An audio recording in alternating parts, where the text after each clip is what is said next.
Ma'am जैसे कि पिछले कुछ दिनों से बरसात नहीं हुई है, काफ़ी वक्त महीने हो गए, तो अभी क्या कंडीशन बनी हुई है और कब तक बरसात होने की जो उम्मीद है? जी, इस बार हमने देखा कि पिछले 2 महीने अक्टूबर और नवंबर में जो बारिश नहीं रिकॉर्ड की गई, क्योंकि कोई भी वेस्टर्न डिस्टर्बेंस सिस्टम की डेवलपमेंट इस बार नहीं हुई और इसकी वजह से हमने बारिश नहीं ऑब्जर्व की। और अगर हम पिछले सालों का डेटा देखें तो पिछले सालों में भी काफ़ी वेरिएबल कंडीशंस रही है। जैसे अक्टूबर 2023 में 34 मिलीमीटर बारिश हुई थी, 2022 में 5.4 मिलीमीटर हुई थी।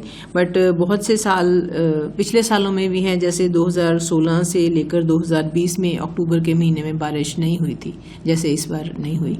और ऐसी अगर हम नवंबर मंथ की देखें तो उसमें भी जैसे लास्ट ईयर 28.6 मिलीमीटर बारिश हुई थी, बट उसके पहले 2021 और 2022 में नवंबर में बारिश नहीं रिकॉर्ड की गई। सो काफ़ी वेरिएबल सिचुएशन हम हर साल इस बार देख रहे हैं। और इस बार भी अक्टूबर में भी 0.4 मिलीमीटर ऑलमोस्ट नेग्लिजिबल ही है, और नवंबर में भी कोई बारिश लुधियाना में नहीं रिकॉर्ड की गई। तो अभी क्या मौसम के कितना तापमान चल रहा है और आगे वाले दिनों में क्या आने वाले पे बरसात संभावना है कोई? जी, अगर हम प्रिवेलिंग टेम्परेचर कंडीशंस देखें तो इस बार पिछले दिनों में टेम्परेचर नॉर्मल से ऊपर ही रहा है। स्पेशली नाइट टाइम टेम्परेचर ज़्यादा ऊपर था और डे टाइम कम, बट दोनों ही नॉर्मल से ऊपर चल रहे थे। बट आज हमने जो नाइट टाइम टेम्परेचर है उसमें गिरावट ऑब्जर्व की है। सो आज का night time temperature 7.2 degree centigrade record किया गया है, जो कि बिल्कुल नॉर्मल है। और कल का डे टाइम टेम्परेचर हमने 25 डिग्री सेंटीग्रेड रिकॉर्ड किया था, जो कि नॉर्मल से 1.9 डिग्री सेंटीग्रेड ऊपर था।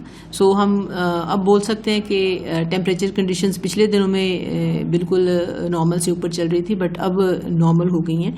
और अगर हम आने वाले दिनों के वेदर की बात करें तो बारिश की भी कोई प्रेडिक्शन नहीं है, बट डेंस फॉग कहीं कहीं पंजाब में 7 और 8 दिसंबर को ज़रूर हो सकती है। इसलिए कोई अलर्ट भी जारी किया है विभाग की ओर से मौसम पर? जी, 7 और 8 दिसंबर को जो डेंस फॉग कहीं कहीं पंजाब में हो सकती है, और उसके लिए IMD ने येलो अलर्ट भी जारी किया है।